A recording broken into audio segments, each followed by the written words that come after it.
Okay, what's up, everybody? Good morning, late morning.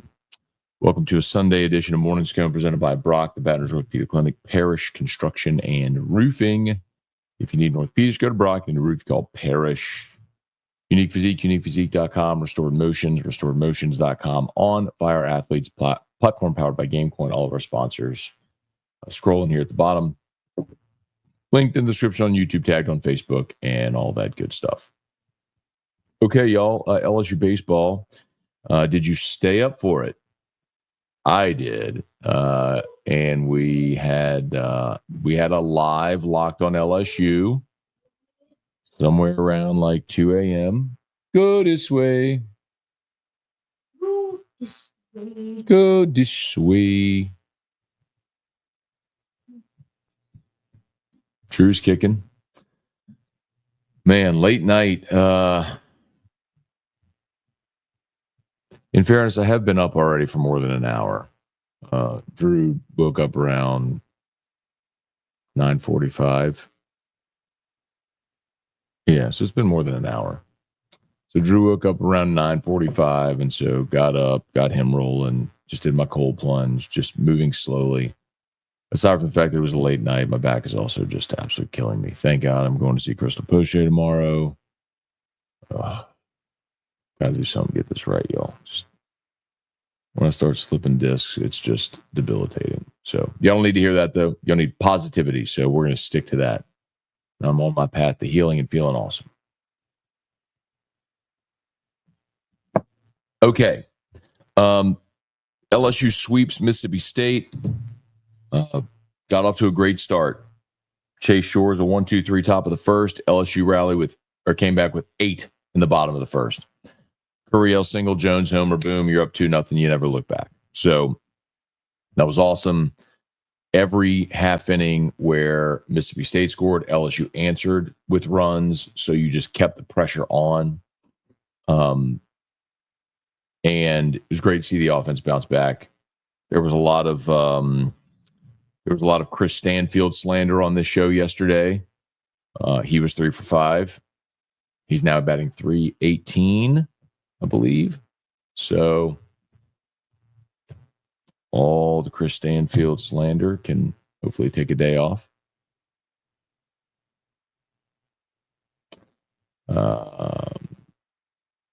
Everybody hit. The only, like, of all of your starters hit.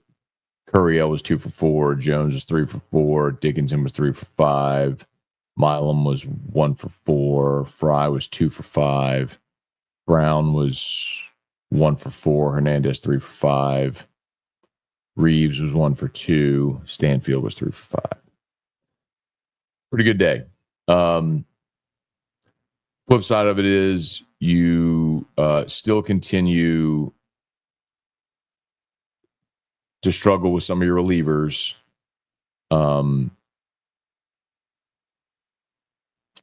DJ Primo faced 2 batters. Walked a guy, hit a guy. It was out of the game. Cooper Williams faced 1 batter, walked him, was down 2-0 to the next hitter. They pulled him mid-count. Brought in Jaden Newt. Maybe that is the single biggest encouragement from the game on the staff is Jaden Newt look good. And maybe that's a guy that you can start to count on in the bullpen as well. Okay, baby. Come see Daddy. Okay, see.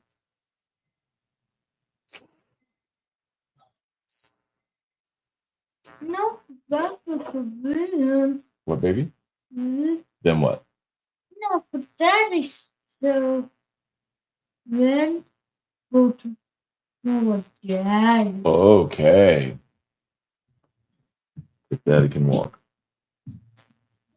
which is debatable right now. Go this way. Daddy. Go this way.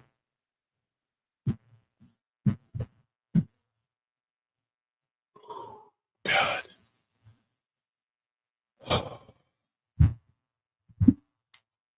All right. So Newt looked good. Maybe developing something we talked about all week, honestly, after his midweek performance last week. He was that a guy that maybe you give a look on the weekend, and they did, and he was good. He gave you two, came in mid-count. Came in and got you 2 scoreless innings to get you home, struck out a couple. So that was encouraging, man. Maybe Jaden Newt is a guy that you're going to start to be able to count on the bullpen as we continue to look for guys that they can count on the bullpen to throw strikes. All right, let's say some good morning, y'all. Fire away, see what you got. Hey, Caleb, good morning. Scone the code, thank you. Tim Gotro, good morning. Bubba Smith, good morning. Abner Neal, good morning. Hey, Thomas, good morning. Brad, good to see everybody. Thanks for being here, y'all. Jason, Scone was up late last night. Scone was up late the last 2 nights with these rain-delayed starts and late finishes and then doing the Locked On live streams. But told y'all, it's my commitment. LSU plays. I'll be there for a live stream post-game. So I was there. Hey, Devin, good morning. Ben, good morning. Cody, morning. Rest of the bullpen is worrisome. It does seem like news is coming along and alongside any of the relievers. More than anything, it's just the ability to go throw strikes. And I don't want to oversimplify it, but it's true. Like in baseball, you all know this, I'm just going to verbalize it. In baseball, here we go. You have 8 defenders behind you, and more often than not, the offensive player is going to hit the ball at one of your 8 defenders. So throw competitive strikes. You know what I mean? Throw competitive strikes. Let them create weak contact and get themselves out. That's also how you extend deep into ball games because you end up not throwing a bajillion pitches. Go this way. It's like Einstein. Einstein had 12 strikeouts, which is awesome and fun. He also didn't extend deep into the game because he threw over 100 pitches in 5 innings. Go this way. So Newt, for example, threw 27 pitches. 17 of them were strikes. That's 63%. The team, the rest of the team, the whole team together, threw 177 pitches, 93 for strikes. That's 52%. 52% of your pitches were strikes. You want that number to be closer to 75%. I mean, you just don't have strike throwers. So even Newt at 62% isn't awesome, but it's still dramatically better than anybody else who threw yesterday. Roll Tide 99, there goes my final 4. I'm not going to lie to you, man. There's no shot I was cheering for Alabama. I'm not a cheer for the conference guy. I wasn't. I wanted Texas Tech to beat Florida. Go this way. I'm not cheering for Tennessee. Go this way. Go this way.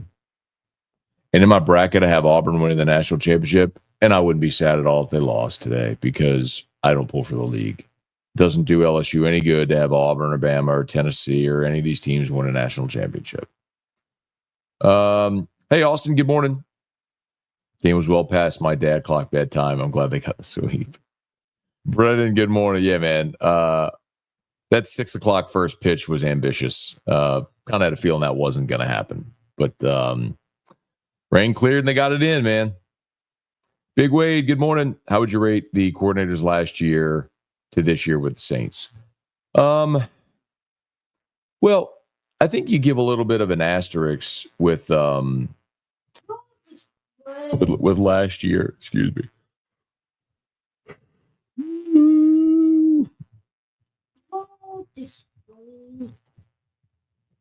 Go this way. You give a little bit of an asterisk last year because Dennis Allen was the defensive coordinator. Go this way. Go this way. And go this way. Go this way. Okay, go watch your iPad. Go this way. Go watch your iPad.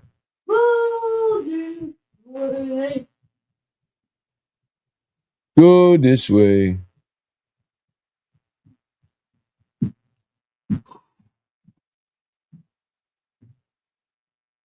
Sorry, y'all. I am in so much pain. What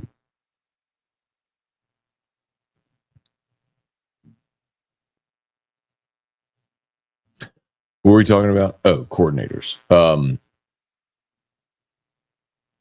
Yeah, I think Brandon Staley's a good hire, but Dennis Allen was a good defensive coordinator. The problem is, obviously, you're old and not talented anymore. I thought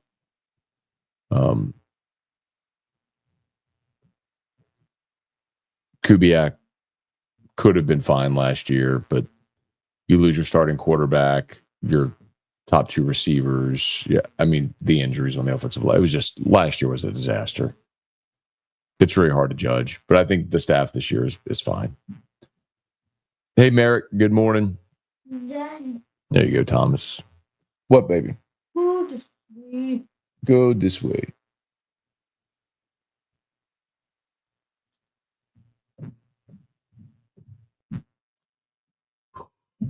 The Mayo, good morning. Long night last night. Thanks for being there. My pleasure. Thanks for joining. Hey, Wendell. Ben, everyone loves 96 velo, but doesn't help without command. Want to go out to more guys like Cowan that offer 92 with great mix and command. Because if you're a coach, your objective is to be able to harness the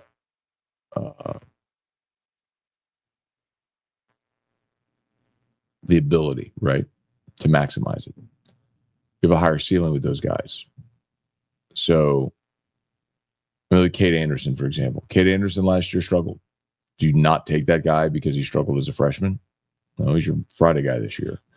I think the answer is you need to blend and you need to develop guys and have them come along. You know.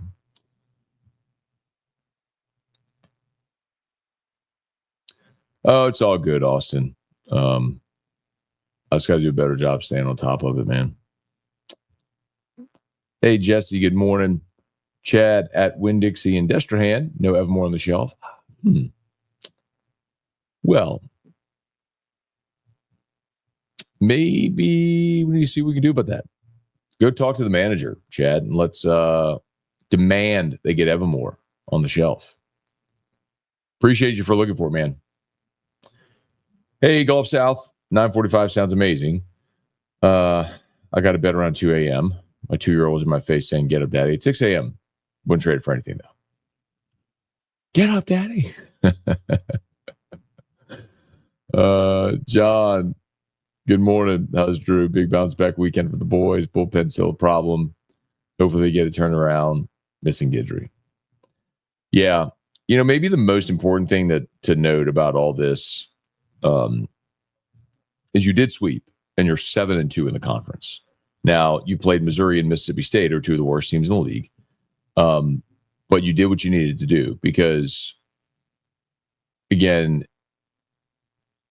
they all count the same. So you got 30 of them, and it's a path to 20, right? If you go 20-10, you're going to be a national seed. So I'm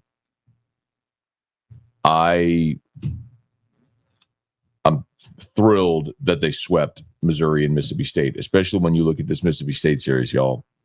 How easy it would have been to lose game 1 Thursday when you were down 6-2.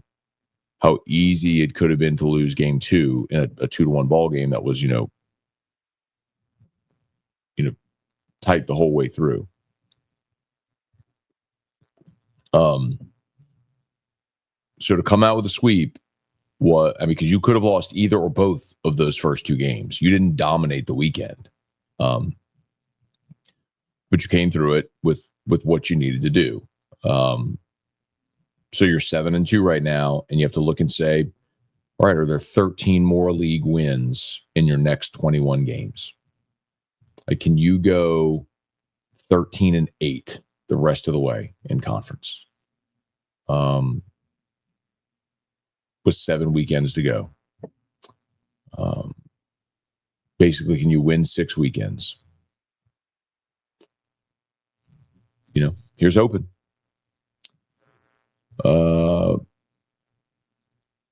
Sorry, neck. Casey, any update with Gamecoin? Are there future plans for Gamecoin athletes like DeMario Davis to market the project? Just curious. Yes, there are. And DeMario has been awesome throughout the entire thing. Like, he's very bullish on it, and like, he will have cards on the platform and all the physical and digital assets. So yes. On top of that, of course, a huge part of the marketing is going to be geared toward youth athletes. As much as like you're excited about the big names, the scalability is when every young baseball, soccer, softball, volleyball, football, basketball player, in their youth leagues, all have their assets, their digital assets to train with their friends. So that's it's a huge part of the strategy. But yes, to answer your question. Thomas, excellent job in the booth. Chris and Hunt. Yeah, I like listening to Hunt on the broadcast. It's no disrespect. I mean, I love Doug Thompson and I love Buzzy, and they're all I love listening to all of them. I just probably know. I mean, I know all those guys really well, but I've known Hunt probably I worked the closest with Hunt. I've known Doug longer than Hunt. Anyway, yes, I thought they did great. Hunter, good morning. How about the Gators? What a game last night. Yeah, I'm not excited about the Gators. I have no desire to watch Florida go to a Final Four and win a championship. So, but yeah, down 9 with 2.5 to play, and then hitting back-to-back threes was it was clutch. Thank you, Jason. He is. His speech has come along a ton. What a blow. That is a blow. What? Okay. He's back. Milton, heading to Smoothie King Center tonight. Let's go, Pels. Get on to the next season and big changes. Here's hoping, man. Merrick, do you think the Bullpen can turn around? Sure. I mean, you've heard me say it before, it's a 56-game evolution. Of course, you're going to expect guys to improve and get better as the season goes along. I mean, it goes for offensive players and pitchers alike. I mean, last year at this time, we maybe were just starting to see Ashton Larson emerge. And he became such a key player for you down the stretch, in the postseason. So yes, of course. I mean, I don't know that you're going to have 15 guys all turn it around, but like, look at Newt. Newt is an interesting development here, as you're seemingly finding a guy here in Jaden Newt who is showing he deserves more opportunities to be counted on. Go this way. It's starting to become likely that Guidry's out for this. Is it starting to become likely Guidry's out for the season? Haven't heard anything about progress and recovery from the back injury. Cody, what I'll tell you here, what I said yesterday, and I've continue to say, which is, as I understand it, they're hopeful that he'll be back, but it's certainly not, I think, determined as far as the timeline right now. Hey, Robbie, morning. I know you feel with back issues. I hope you'll be pain-free soon. I have lower back problem for years, recommended for surgery, which I refuse. I go to the gym 4 days a week, try to live a healthy lifestyle after open heart triple bypass surgery in 2023. My goodness. Yeah, man, Robbie, I'm with you. Like, I don't know that surgery will do anything for me. First of all, nobody's cutting on me. I'm not going that way. Like, when I had my meniscus tear, yes, I needed surgery. Go this way. But the back surgeries you hear from people who do spinal fusions, there's just no shot I'm ever going to lock myself into something like that ever.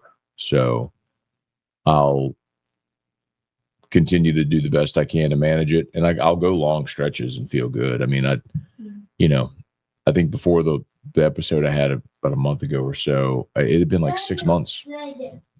Go this way. And honestly, so much of that I think is maintenance. Like, I speak so highly of Crystal, and I'm going to see her tomorrow. She was out of town last week whenever this happened, so I've just kind of been suffering through it. But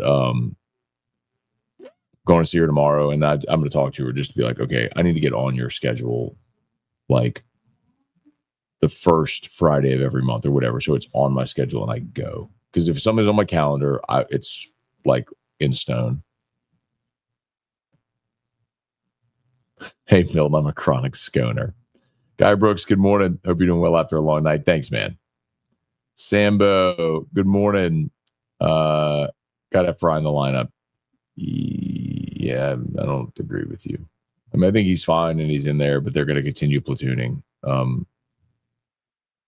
Jake Brown's the one you have to have in the lineup. Dustin, good morning.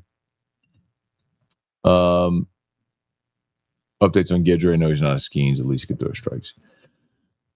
I can try to poke around tomorrow and see what I can find, or today, see what I can find out if there's any updates. But the last time that it was, I think maybe Monday of this week, is when I was kind of prying around a little bit. Jay just doesn't give injury updates. He's a little bit of the old school mindset in that respect, where he just isn't ever going to disclose things willingly and easily. Christian, game day. Excited to see Kim and the team have planned to try to neutralize bets today. Yeah, LSU, UCLA, Elite Eight game, 2:00 on ABC. I'm excited to see this one. Hopefully the ladies can advance to the Final Four. UCLA is a favorite. They're 4.5-point favorite in the game. And they've been good all year. The one that I keep going back to is when they beat South Carolina and beat them by 15. So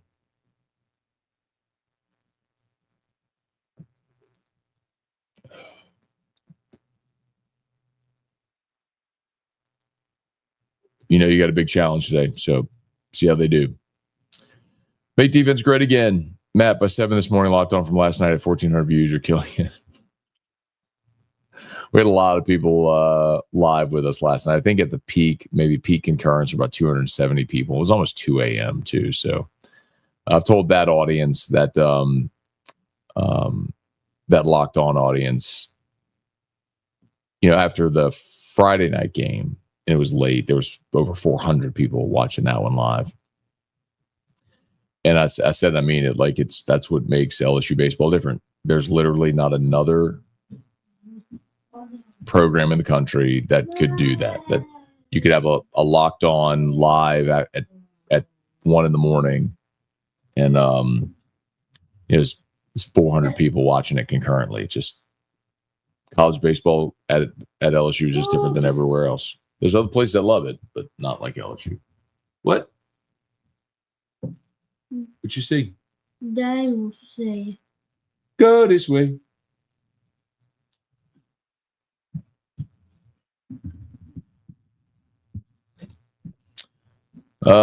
Jeremy Sagely, good morning.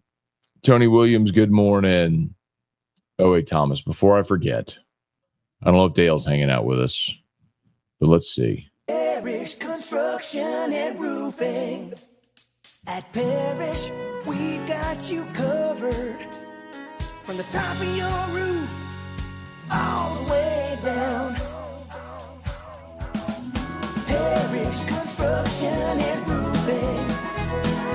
Parish built. Parish built. Parish built. From your hometown. ParishBuilt.com. Okay, y'all. We announced it on Friday, 10 $1,000 cash giveaway. All you have to do is sign up for a free, no obligation roofing inspection at parishbuilt.com. Go this way. And of course, y'all, Brock, remember, brortho.com. Sign up for the game day prep event. Student athletes, grades 6 through 12, free physicals on Saturday, May the 10th at Brock on Bluebonnet. Hope to see y'all there. Robbie, 8 more games left in this miserable Pelican season. Excited to see the change they make. Me too, man. We'll see. Whoops.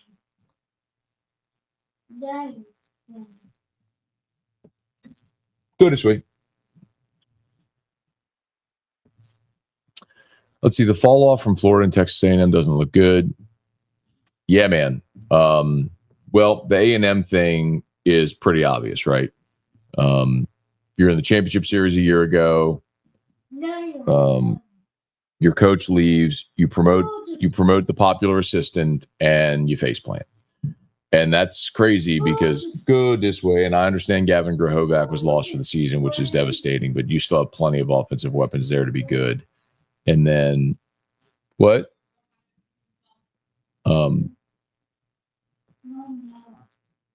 see mommy. Go see mommy. You need help? Give me your hand. Yeah, he's just struggling to stand up. I missed you.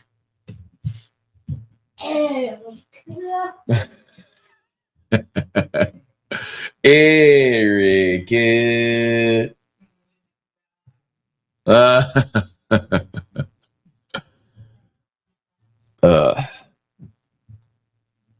Spurge, good morning. Nicholas, morning, Matt, from Monterey, California. Got a new morning Sconer, born on St. Patty's Day. Okay. Jackson Shea Bourgeois. Mama Laurel and baby, you're doing great. Love your content. That is awesome, man. Congratulations. Welcome to the world, baby Jackson Shea. That is awesome. The morning Scone family growing. Love to hear it, man. Glad to hear everybody's doing great, man. Awesome news. Awesome news. Hey, Brown Bear, watching these late starts, especially knowing living on the East Coast. Oh, I can imagine that. Carly Cat, morning, Matt. 1:45 a.m. ending. Yeah, man. Long night. Long night. Brain Trust Sports, Matt, waking up to feed my newborn son at 2 a.m. watching a live Locked On was great. Let's do it again. Hoping Crystal has a spot. Yeah, I'm going to see her tomorrow. I texted her last week. She was out of town, so I'm on the books like first thing tomorrow morning. Blake Moneyburner, happy Sunday, Scone. Is Cowan a one and done, or is he back? He's done. Yeah, this is last year. Kelly Gross, good morning. Matt's fluke game. I've had plenty of those, man. Hey, Matt, good morning. If your back's in trouble, I'm sure Musso has a hookup. I'm going to tell you, man, when I tell you I've tried everything, I have tried medicinal marijuana for my back, like the gummies, they have tinctures, they have all different types of stuff. It didn't help me. I hated it. It was not good. But I get the Musso joke. I mean, I've tried everything. Crystal has given me more relief than anything I've ever done in my life. I just have to be consistent. That's on me. Like, it's one of those things where you feel good and then you feel like you're invincible until you're not. So it's just a matter of like making sure you do maintenance and don't let it get to the point where it is right now. It's not easy to sweep bad teams, especially SEC teams. It's true. It was satisfying to sweep state after what happened last year.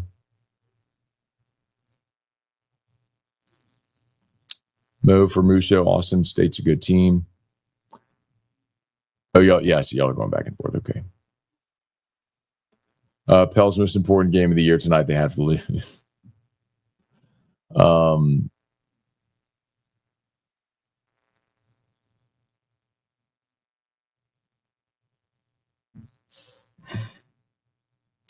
Yeah, so the Pels right now are 20-54. Only the Jazz have a worse record in the West. The Hornets, who they play tonight, have lost 55 games, and the Wizards have lost 58. So you're right there in the bottom four of the NBA. So here's hoping the ping pong balls go our way, and we get Cooper Flag, and we have reason to be optimistic again. Because right now, I'm not. All right, please smash the like button if you would. Subscribe to the channel, Facebook, like the page, share the post. Cole, good morning. How come we have this many wild things in our bullpen? Well, I think there's a few things. I think a lot of these guys with the great arm talent probably got a lot of swing and miss in high school, right? A lot of chasing because high school hitters just aren't good enough.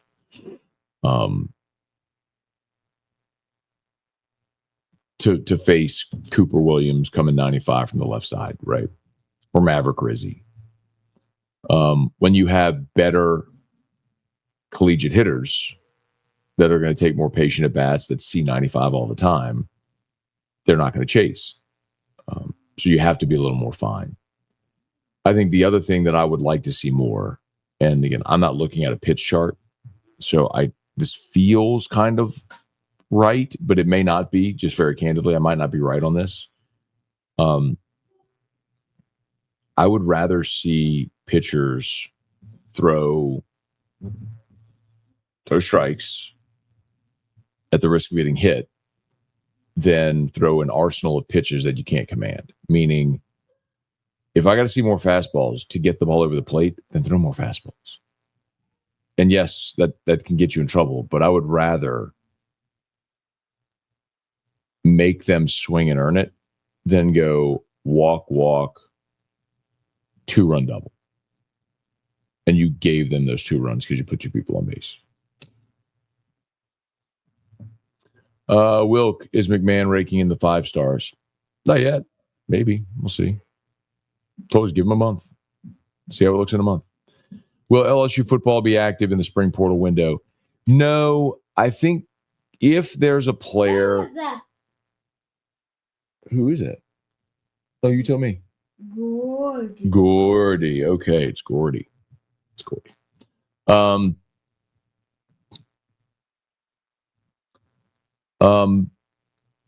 Active in the spring portal window. If a player goes into the portal that's like a plug and play starter,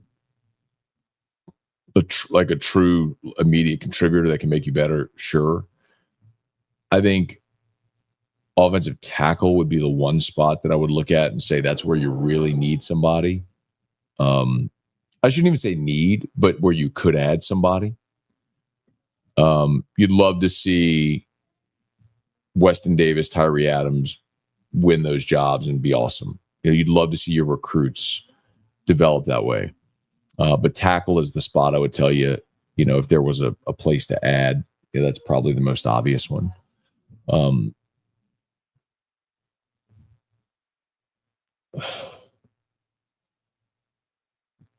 Let's see. Golf South. I read yesterday Haley Van Lith is the first 3-year starter to help lead 3 different teams to an Elite 8. That's really cool. Yeah, I'm happy to see Haley Van Lith doing well. She at TCU now. She had a really good season. And, there was a lot of Haley Van Lith slander last year. And the point that I made consistently all season was she did a very selfless thing last year. She was one of the leading scorers in the country at Louisville. She came to LSU. Well, when Alexis Morris graduated, they didn't have a point guard emerge. And so Haley Van Lith learned to play the point because Flaugier was playing the 2. And I thought that was a very team-centric thing that Haley Van Lith did last year. And I understand why she left. So she can go somewhere where she could be a focal point offensively again, which is what she did this year. And she's done great. So congrats to her. I think that's awesome. Brant, good morning. Do you think Yeski can get some of these relievers looking like Nasty Nate or Riley Cooper by postseason?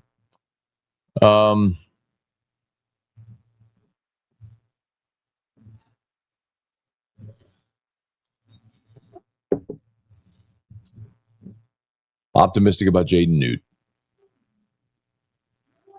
So if you just figure your 3 starters, Cowan, Evans, Newt, that gives you 6. Really like to see 2 more develop at least.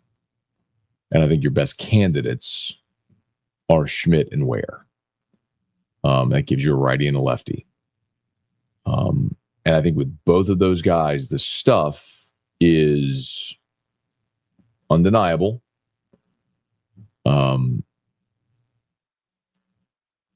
Comfort and pitchability is what needs to be worked on. And a lot of that is just time. You know, Schmidt's a guy who's been a starter his whole life. Coming out of the bullpen is different. You know, going to the park and not knowing if you're going to pitch that day. Especially when, you know, if you're a starter and you have like a game day routine. Like let's say you have a full game day routine and a 30-minute 45-minute pre-game routine. All that changes, you know, whenever you're coming out of the bullpen. The game situations change. It's that matters. And then you're pitching in front of a ton of people and you're in high leverage situations. It's just different. You know, a lot of that is just experience, getting used to doing that. You know, I think, you know, we've talked about Case and Evans, who's handled that exceptionally well. He's a freshman who's a son of a coach.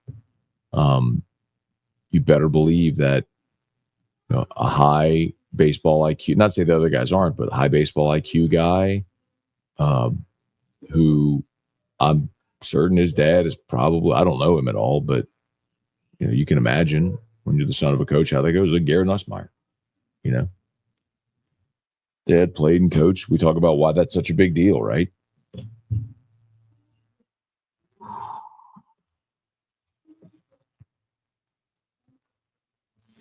Dale sleeping in.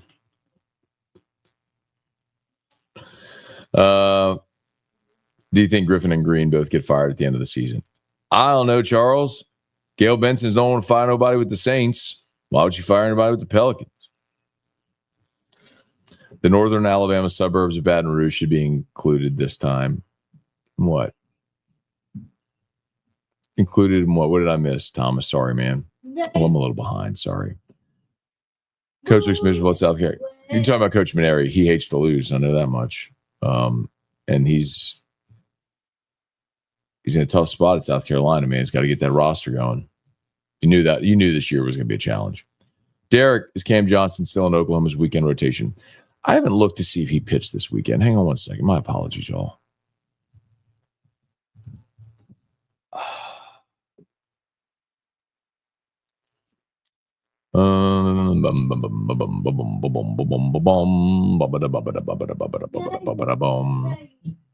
Go this way. Last time I looked at what Cam Johnson was doing, he was still struggling with command, which shouldn't be a great surprise.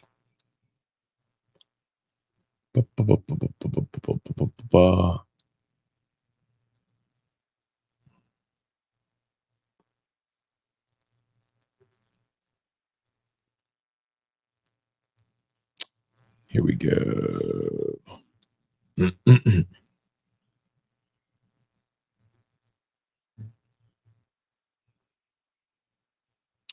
All right. He hasn't pitched. Oh, my God. That explains it. Whew. He's only thrown in one SEC game. Golly. I knew he threw against South Carolina. Go this way.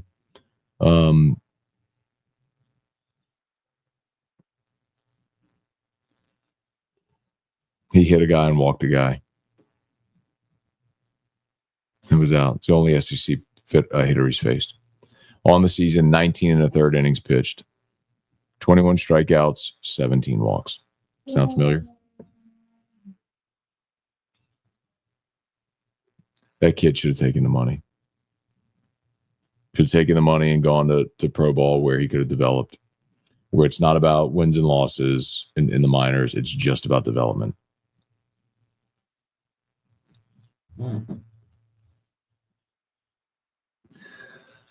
Hey, Manny, good morning.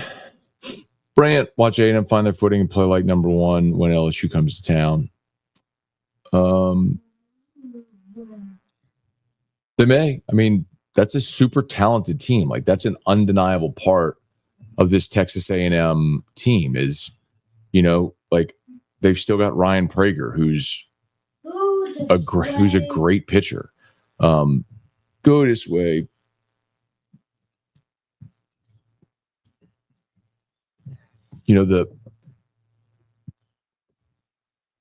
Caden Sorrell is now back from injury. You've got Jace Laviolette. You got Caden Kent. I mean, there's talent all over that team. It's the cautionary tale about hiring the popular assistant.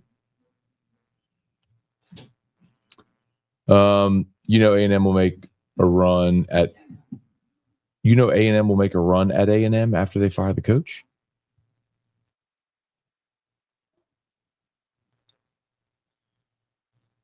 Golf South, what's the closest thing you've come to not doing morning scone since you started? I think there's been a couple of times, Golf South, where like, I have my routine, right? Like my days are so like I try to do a really good job. People ask me a lot about like, when do you sleep? How do you do so many different shows? It's not that I sleep plenty. I just, when I'm awake, I'm very good at allocating the time of my day, right? I'm very, very efficient, right? So I stay on a routine in my calendar, make sure I get stuff done. So like, I know what time I'm normally here every day. Well, sometimes there's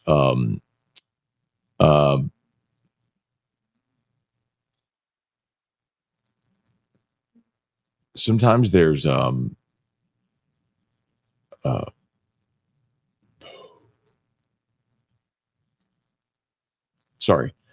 like when I'm out of my routine, I'll start my day and go into a different path and I'll forget.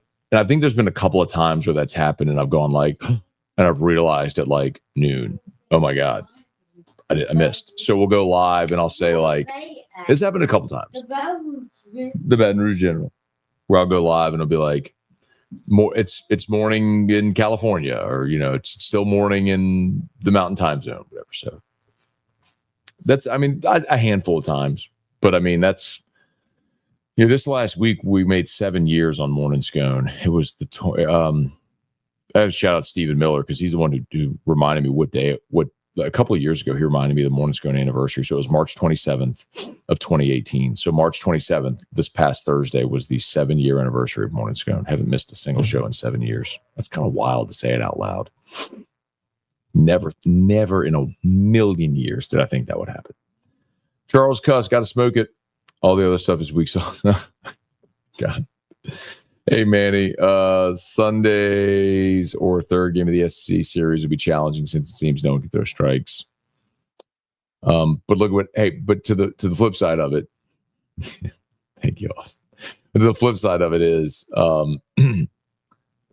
look at who else you're facing. Like, look at what LSU did offensively yesterday against their third day. That's just how it goes day 3 in the SEC generally. You're at the end of your, like, college rosters aren't built to be that deep to where you get to a game 3 and you're seeing future first rounders. It's a rarity that you have, like what LSU did in 2012 when it was Gosman, Eads, Nola, right? Like that's not common. Barry, we hear Coach Jay petition for allowing baseball series to be played in 4 days when weather's involved. How does this rule change happen to allow these games not to be played so late? Yeah, the league would have to approve it. And I'm 100% for that, by the way. It makes too much sense. Now, I can understand. So in previous years, when travel was involved, it's still the case in some cases where Sunday travel is involved and you have guys that have to get back to school for class on Monday, right? These are still student athletes. You can roll your eyes at it, but if you had to get on a bus and get home, or you had to get to the airport to catch your commercial flight home, like the last inning couldn't start past a certain time, right? Because you had to get the game in. I understood that completely. Now, when a lot of teams charter flights, and when you're especially in a series like this where you start on a Thursday, there's no reason you shouldn't be able to play on a Sunday. Provided travel arrangements can be made for the visiting team, there's no reason that you couldn't just stay an extra day and wait and play a game. To avoid circumstances like what happened yesterday. So I hope they change the rule. Hey, Robbie, let's see. Heard more than once from football analysts that Shedeur Sanders will fall in the draft and the Saints might have a chance to draft him, which I would love to see. But I think Sanders will be drafted in the top 3. Yeah, Robbie, I don't know. I can't say that I know definitively like what other teams think of Shedeur. So I don't know. Like, the Giants already have Russ and Jameis. Do they take Shedeur at 3? I don't know. But like, does someone leapfrog ahead? It's hard to see the top quarterbacks in the draft like that drop to 9. If Shadeur's there at 9 and the Saints take him, I'm over the moon. I think probably more highly of Shedeur Sanders than a lot of people do. I watched him get his head kicked in at Colorado behind a terrible offensive line, and he never said peep about it. He's obviously an elite passer of football. Great pedigree. I mean, he's Deion's kid, of course. He's had money and fame and success, so you don't worry about how that might change him. I would love that. If Shadeur's there at 9, they take him, I'd be over the moon. But it would show at least a real sincere commitment to the future of the organization, which I don't think that they've done. Go this way. But that's so. Just to be clear, like I would if Shadeur's there at 9, I'd love it if they take it. I would not be okay trading up for a quarterback in this draft. And I would not be okay taking Jackson Dart at 9. Brett, how do you feel about the infield shift? Hate it. I wish they'd outlaw it. It feels to me like why you have an illegal formation penalty in football. Like the game is designed that you have positions on the field. So shading is fine. Like if you're a right fielder and there's a left-handed hitter with a ton of power and you want to play closer to the warning track and a little closer to the line, you want to shade your outfield. Okay. But I hate the shift. And as much as I hate the shift, I also hate that hitters have no discipline that they hit into the shift. Like if they're going to give you an entire side of the field, just push the ball that way where there's nobody and take your base. Keep the merry-go-round going. Go this way. Matt, how much do you think a team like LSU baseball losing on foul balls per season? That's a good question. Wait.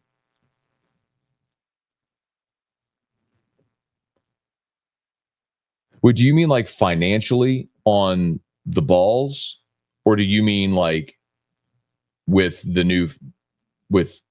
foul territory being shrunk this year with the bullpens?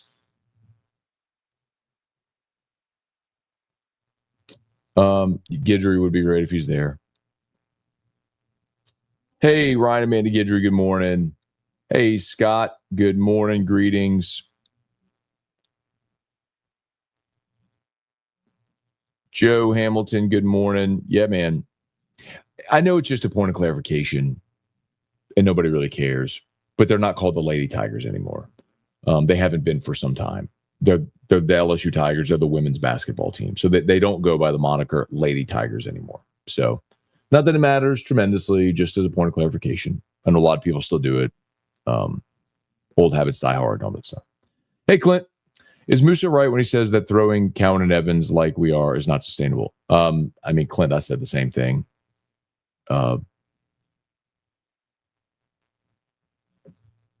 Yeah, I mean, I said the same thing yesterday. It's I said it Friday after you saw Cowan. Cowan, I think, because he's been a starter and because he's not a max effort guy, is capable of giving you 3-4 innings, in an outing if you need it. You saw what happened with Evans on Friday. And this is something that, like, whenever the make him a starter crowd comes out, like, you Gidry is nicked. Lesma. He's nicked. He's got a toe.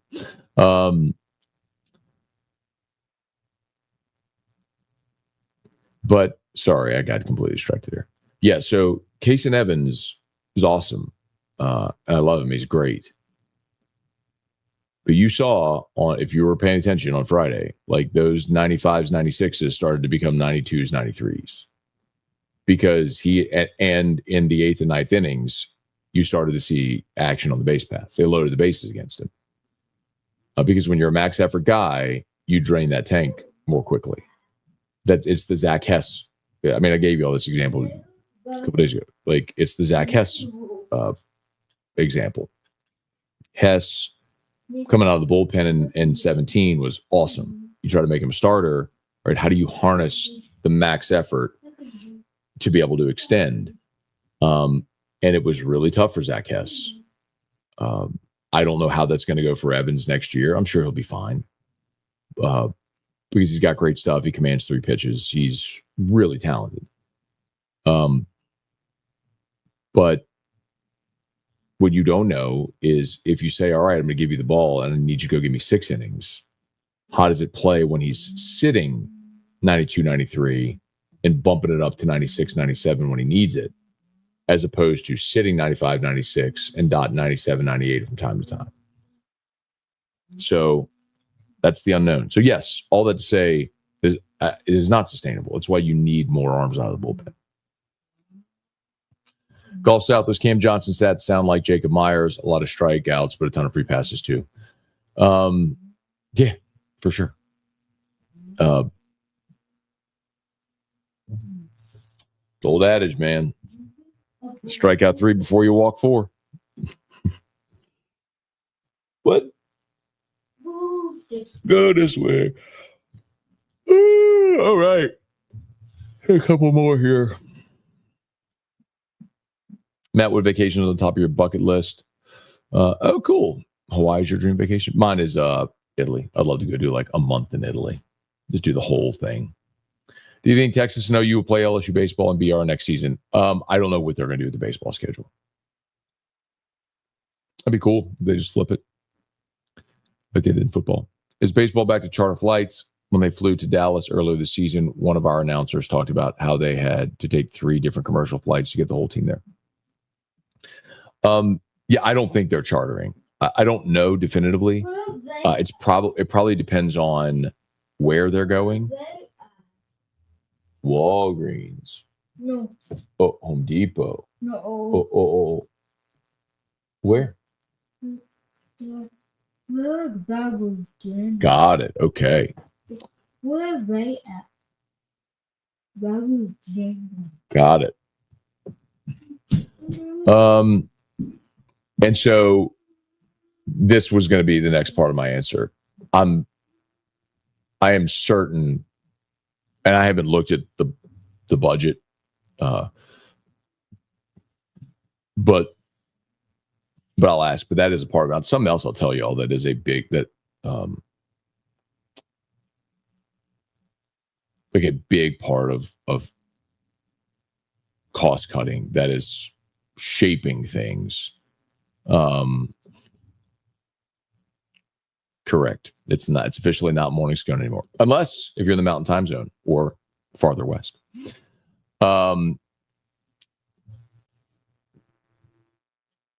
So LSU for a lot of years, I'm talking about the football staff now, has had access to private planes for coaches, in particular for recruiting visits. And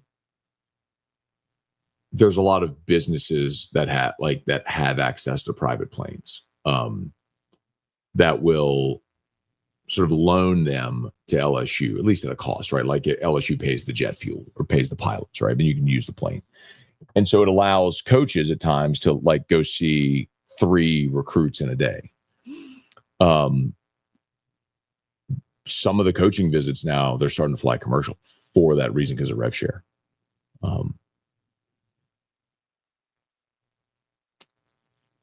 So Been telling y'all, man, this is coming. Like that they've had to audit the athletic department, find ways to cut.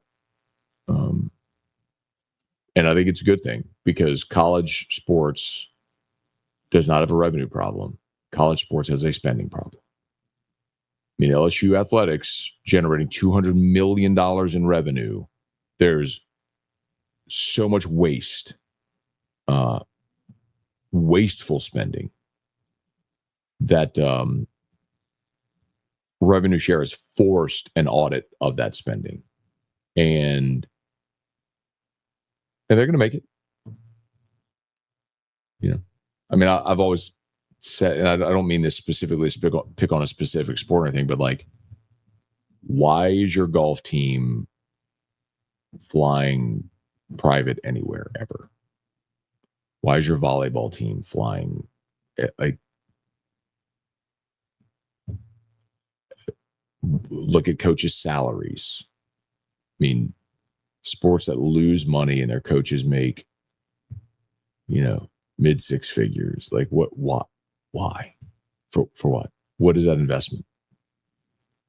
I think it's forcing this. It's forcing an audit of every dollar spent in the athletic department because you're going to participate fully in rev share. You're going to participate to the $20.5 million. By the way, I think the number is going to be higher. From a conversation I had about a month ago, everyone has thrown out the $20.5 million for rev share. That was an estimate. Whenever the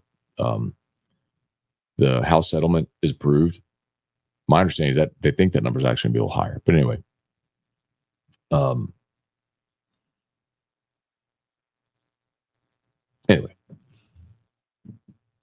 but yes, I think they are cutting travel expenses in spots for that reason.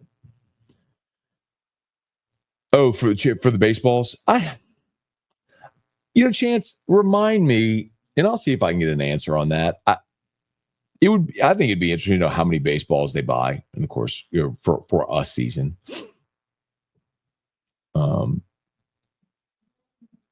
If Casey wants to be a starter, he needs to sit 93, 95 instead of 95, 98. Mark, Ryan was on a roll Friday. Picked a fight with everyone. He did. Matt, how about the Yankees yesterday? I guess they don't miss Juan Soto. 4 homers in the first was nice. They scored 20 runs. Maybe they'll pleasantly surprise me this year. I'm super bummed at the start of the season just because of the injuries. I mean, you lose Garrett Cole before the season starts. It's just devastating. So I'm hopeful. Dare I say LSU and other schools had to do their own version of Doge? Kind of, yeah. I mean, yeah. Unless if you could find a way to go find $20 million in revenue, the new TV deals and increased, revenue share from the leagues and all will help aid that. I mean, you're going to see revenue go up, but not $20 million year over year. So you're going to have to cut to find that gap. All right, y'all. I think we're done. Thank you for being here with us. Please smash that like button, subscribe to the channel, Facebook, like the page, share the post. We appreciate y'all. As always, shout out to our sponsors. Link in the description on YouTube, tagged on Facebook. Going to see Crystal Lamar, Restore Emotions. I'm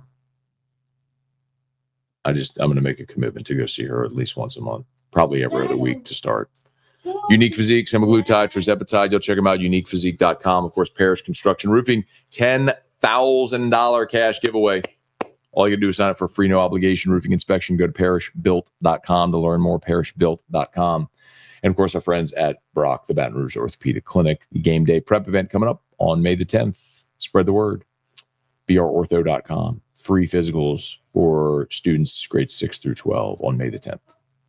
All right, y'all have an awesome day. Let's go Tigers. Beat UCLA, advance to Final Four. Hoping it's a great day. Y'all enjoy it. We'll see you.